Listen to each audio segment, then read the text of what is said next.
हाय, welcome back. So last video में हमने discuss किया था about various other theories of motivation. So इस वीडियो में हम बात करने वाले हैं about social motives. Social motives as we all know is a very complex motive state और नीड जो कि एक ह्यूमन एक्शन से रिलेटेड होती है। और इसी वजह से इसको हम सोशल बोलते हैं क्योंकि एक तरीके से इसमें हमारा सोशल ग्रुप इन्वॉल्व होता है, specially in the family as children grew up and because they usually involve other people। तो इन चीज़ों की वजह से हमने जैसे अभी देखा कि कई सारे साइकोलॉजिस्ट ने किस तरीके से अपनी अपनी थ्योरीज या अपना अपना एक कंट्रीब्यूशन दिया था towards understanding the very basic of concept of motivation. तो वैसे ही कई सारी सोशल मोटिव्स प्रपोज हुई हैं, लेकिन उसमें से तीन ऐसी हैं जिनको बहुत ज़्यादा पढ़ा जाता है, जो कि है नीड फॉर अचीवमेंट और नीड फॉर एफिलिएशन और need for power. So basically social motives की कई सारी एक लिस्ट दी हुई है, जो भी डिटेल में भी हम आगे डिस्कस करेंगे। लेकिन उससे पहले हम ये समझते हैं कि मेजरमेंट ऑफ सोशल मोटिव्स क्या है, यानी कि हमें सोशल मोटिव्स को मेजर करना है, उन नीड्स को।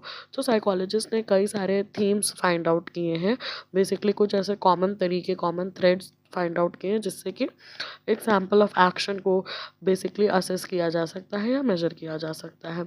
तो इन थीम्स में से, इन थीम्स को पकड़ने के लिए सबसे पहला चीज़ है प्रोजेक्टिव टेस्ट का यूज़ करना। दूसरा है पेंसिल पेपर क्वेश्चनेयर्स का यूज़ करना, और या फिर इन्वेंटरीज का यूज़ करना, और जिसमें बेसिकली ऐसे क्वेश्चंस होते हैं जिसमें पूछा जाता है कि बेसिकली किसी एक सिचुएशन में पर्सन क्या चीज़ करेगा या क्या चीज़ करना प्रेफर करेगा। तो इस टाइप के क्वेश्चंस होते हैं या इन्वेंटरीज में क्वेश्चंस पूछे जाते हैं।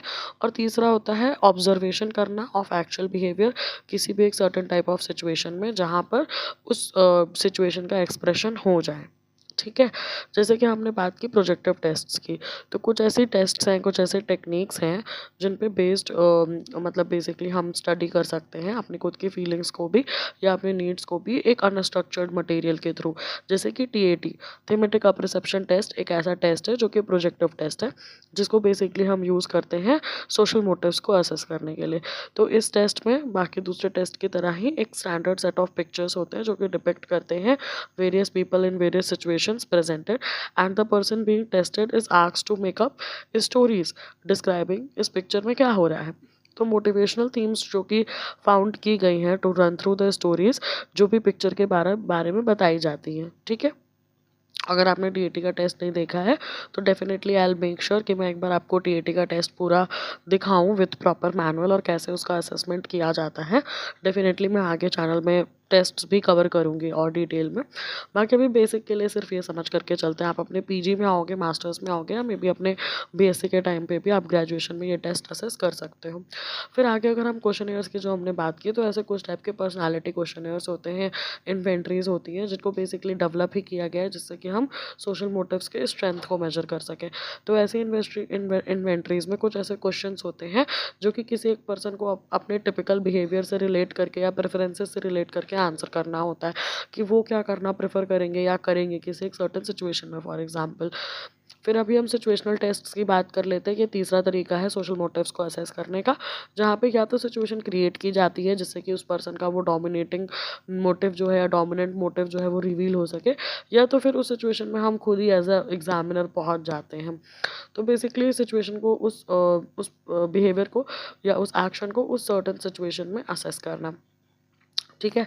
फिर अभी ये जो मॉर्गन एंड किंग की बुक है, इसमें आपको दो टेबल्स मिल जाएंगी। एक टेबल में कुछ मेजर सोशल मोटिव्स दिए हैं, उनका क्या गोल होता है, उनका क्या इफेक्ट होता है, वो आप वहाँ से पढ़ सकते हो। बाकी आपको डिस्क्रिप्शन बॉक्स में मैं पीडीएफ ज़रूर देती हूँ इस बुक का, तो आप वो बुक जा करके ड्राइव के थ्रू असेस मतलब एक बार एक्सेस करो और जा करके देखो। उस बुक में आपको काफ़ी इंटरेस्टिंग चीज़ें मिलेंगी जो कि आपको मास्टर्स के लेवल तक काम आने वाली हैं। तो साइकोलॉजी स्टूडेंट्स के लिए बहुत ही अच्छी बुक है, इंट्रोडक्शन टू साइकोलॉजी, जो कि आप हमेशा रेफ़र कर सकते हो। तो अभी हम आगे चलते हैं। जैसे कि हमने बात की कि कुछ ऐसे 3 मोटिव्स हैं, सोशल मोटिव्स हैं, जिसके बारे में अक्सर ही ज़्यादा से ज़्यादा स्टडी किया गया है। तो उसमें पहला क्या है, नीड फॉर अचीवमेंट। यहाँ पर जो साइकोलॉजिस्ट रिलेटेड है वो है मैकलेंड 1953। Need for achievement was one of the first social motives to be studied in detail। मैकलेंड ने और रिसर्च ने बेसिकली कुछ रिसर्चेस किए जो कि टिल डेट कंटिन्यू की गई है बाय स्पेंस 1983 और ऐसे कई सारे साइकोलॉजिस्ट हैं जो कि टिल डेट इस टॉपिक पे रिसर्च कर रहे हैं। तो as a result we know quite a bit about it. Need for achievement उन लोगों के लिए है जो कि स्ट्रांगली सीख करते हैं टू बिकम अकम्प्लिश्ड या फिर इम्प्रूव करते हैं अपने टास्क परफॉर्मेंस को। ये ऐसे टास्क होते हैं जो कि टास्क ओरिएंटेड है बेसिकली, या प्रेफर करते हैं अपने टास्क को पूरा करना, जो भी चैलेंजिंग टास्क उनके सामने आए अपने परफॉर्मेंसेस को इवैल्यूएट करना है इन सम वे, जिससे कि बेसिकली एक अचीवमेंट टास्क ओरिएंटेड बिहेवियर उनका देखने को मिलता है, जो कि उन्हें अलाउ करता है कि वो कैसे अपना best of the best perform करें। तो स्मिथ 1969, स्पेंस हेलमर 1983, ये दो नाम से अटैच हैं, जिन्होंने बताया बेसिकली फॉर्मली यूज़ किया कि achievement is task oriented behaviour that allows the individual's performance to be evaluated according to some internally और externally imposed criterias. Achievement motivation can be seen in many areas of human endeavour, जैसे कि किसी job में, किसी school में, या किसी home making में, इवन एथलेटिक कॉम्पिटिशन्स में। बेसिकली मेरा जो भी टास्क ओरिएंटेड बिहेवियर है कि मुझे एज अ स्टूडेंट एक्सेल करना है, या बहुत अच्छे मार्क्स लेकर के आने हैं, या जॉब में मुझे अलग से एक बेस्ट उसकी क्लाइंट की बेस्ट एम्प्लॉय का अवार्ड चाहिए, तो इस टाइप की चीज़ें बेसिकली मेरे एक्शंस को, मेरे बिहेवियर को डायरेक्ट कर रही हैं। तो वो मेरी नीड फॉर अचीवमेंट है। अब ये जो नीड फॉर अचीवमेंट है, इसका सोर्स क्या है, ये आ कहाँ से रहा है? तो कुछ लोग ऐसे होते हैं जिनकी नीड फॉर अचीवमेंट बहुत हाई होती है। Since the social motive including the need for achievement are largely learned, the general answer must be that differences in early experiences lead to the variations in the amount। जैसे कि more specifically children learn by copying the behavior of their parents and other important people। तो social observation के through वो एक तरीके से ये काम कर रहे हैं। अब ये बोला किसने? सोशल ऑब्जर्वेशन की, सोशल लर्निंग की हम जब भी बात कर रहे हैं तो बेंड्यूरा का नाम आएगा। बेंड्यूरा और वॉल्टर्स ने 1963 में ये चीज़ बोली कि जब आप बच्चे होते हो, जब आप छोटे होते हो, तो आप अपने से बड़े लोगों को, अपने इंस्पिरेशनल फिगर्स को देख करके चीज़ें सीखते हो। तो बेसिकली जो ये हमारा अचीवमेंट का मोटिवेशन है, ये कहीं ना कहीं कैसे सोर्स हो रहा है? हमारे उन्हीं फादर फिगर से सोर्स हो रहा है, हमारे पेरेंटल फिगर हो गया, या कोई भी इंस्पिरेशनल फिगर हो गया। ठीक है, तो बच्चे क्या करते हैं? उन चीज़ों को अडॉप्ट करते हैं, उन कैरेक्टरिस्टिक्स को अडॉप्ट करते हैं, including the need for achievement, जो कि एक हमारी मार्क्ड डिग्री प्रेजेंट करता है। अब जो एक्सपेक्टेशंस हैं पेरेंट्स के, वो किसी ना किसी तरीके से बच्चों तक होते हैं, बच्चों से रिलेटेड होते हैं। तो इसकी वजह से भी बच्चे अचीवमेंट मोटिवेशन डेवलप कर जाते हैं। ये किसने बोला? एकिल्स ने बोला, पार्सन्स 1983 में। यानी कि पेरेंट्स जब एक्सपेक्ट कर रहे हैं अपने बच्चे को कि मेरा बच्चा एक्सेल करेगा पढ़ाई में, तो ये कहीं ना कहीं एक बच्चे के अंदर एक सोर्स पैदा कर रहा है, एक नीड पैदा कर रहा है to achieve something in their life. तो specific set of parental expectations होते हैं जो कि अचीवमेंट मोटिवेशन से रिलेट किए जाते हैं, concerning ideas about when children should be becoming independent in skills such as standing up for one's right। ठीक है, अब हम ये समझ लेते हैं अचीवमेंट मोटिवेशन और बिहेवियर के, यानी कि एक ऐसी degree to which people with underlying achievement motivation shows achievement oriented behavior depending upon the factors। ये चीज़ किसने बोली? एटकिंसन ने 1964, एटकिंसन एंड ब्रिक ने 1978।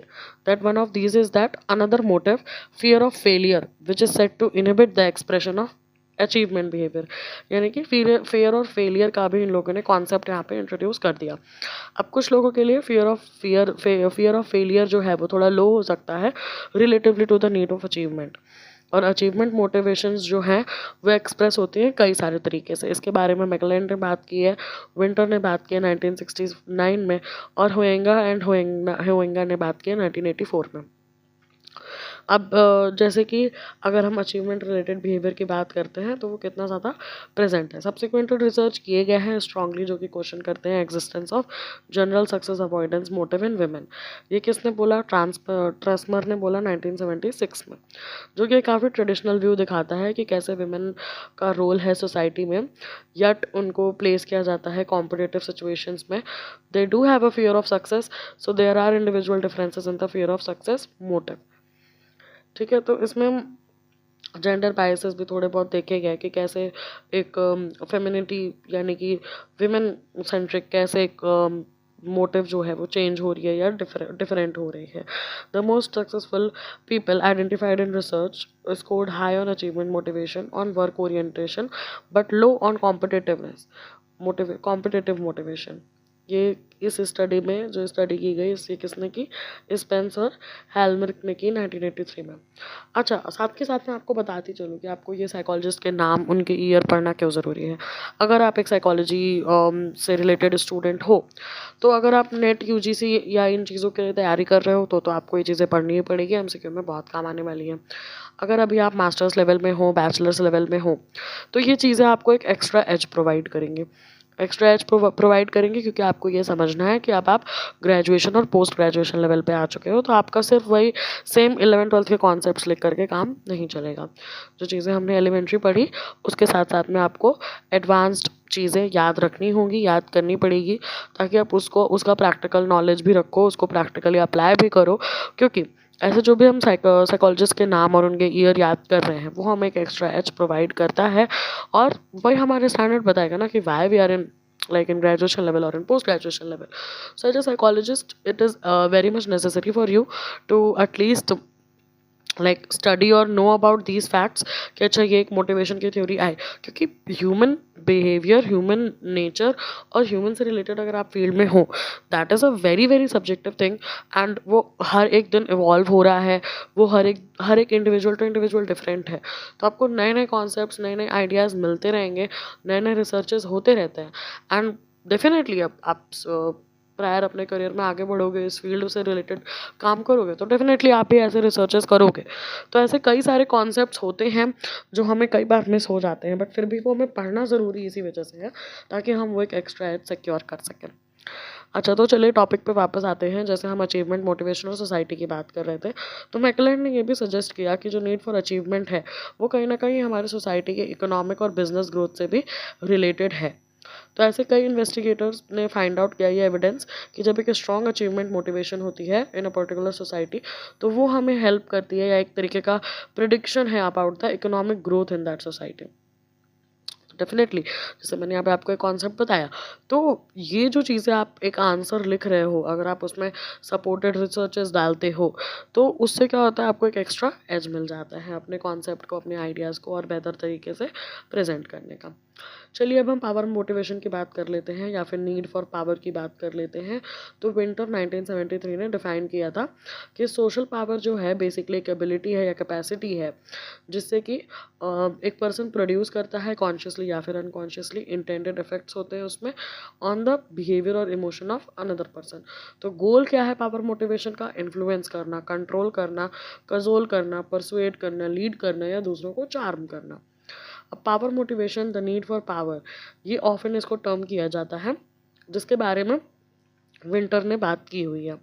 फिर पावर मोटिवेशन और अगर हम बिहेवियर की बात करते हैं, तो होएंगा एंड होएंगा ने 1984 में, और लेवल ऑफ मेच्योरिटी मैकलेलैंड ने 1975, सेक्स होएंगा एंड होएंगा 1979, and the degree to which the individual fears his और हर ओन पावर मोटिवेशन, इसके बारे में मैकलेलैंड ने बात की। यानी कि जो पावर मोटिवेशन है वो कई सारे तरीक़ों से एक्सप्रेस हो रहा है, मेरे सोशो इकोनॉमिक स्टेटस से, मेरे सेक्स से, मेरे लेवल ऑफ मैच्योरिटी से, मेरे degree to which the individual is fearing, मेरा अपना खुद का पावर मोटिवेशन। तो नेवरदलेस कई सारे ऐसे बिहेवियरल क्लस्टर्स हैं जो कि रिलेट किए जाते हैं हाई पावर के साथ, हाई के साथ भी और पावर के साथ भी। जैसे कि by impulsive and aggressive actions specially by man, यानी कि लोअर सोशो इकोनॉमिक ब्रैकेट्स में कैसे जनरली मैन बहुत ही इम्पल्सिव और अग्रेसिव होते हैं। By participation in competitive sports such as hockey, football, basketball, specially by man in lower socio economic brackets and by college man. तो ऐसे कई सारे टाइप्स के यहाँ पे चीज़ें दी हुई हैं जो आप स्टडी कर सकते हो, रीड कर सकते हो। अब जब हम आगे बात कर रहे हैं, तो अब हम आगे बात करने वाले हैं the term मैचिवेलिज्म।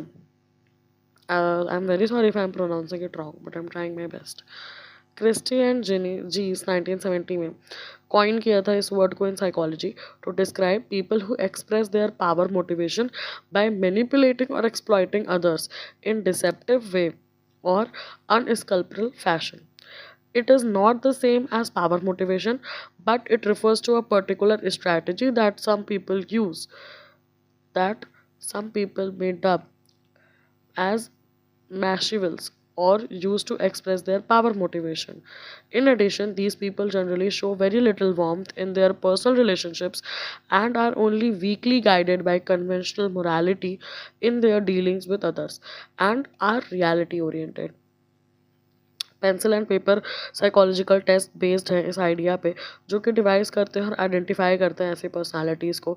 Subsequently laboratory researches हैं जो कि शो करती हैं कि जो लोग इस चीज़ पे हाई स्कोर कर रहे हैं वो इंडीड मैनिपुलेट कर सकते हैं दूसरों को, इंटरपर्सनल रिलेशनशिप्स को बना भी सकते हैं, तोड़ भी सकते हैं इन वेरी अपॉर्चुनिस्टिक वे, और डिनाई कर देते हैं चीटिंग को इन लैबोरेटरी गेम्स, यूज़ करते हैं झूठ को हमेशा दूसरों को मैनिपुलेट करने में, बहुत ही परसुएसिव होते हैं व्हेन जब भी आर्ग्यू कर रहे होते हैं दूसरे सब्जेक्ट के साथ, in which they are very emotionally involve and are perceived by others in their groups as leaders.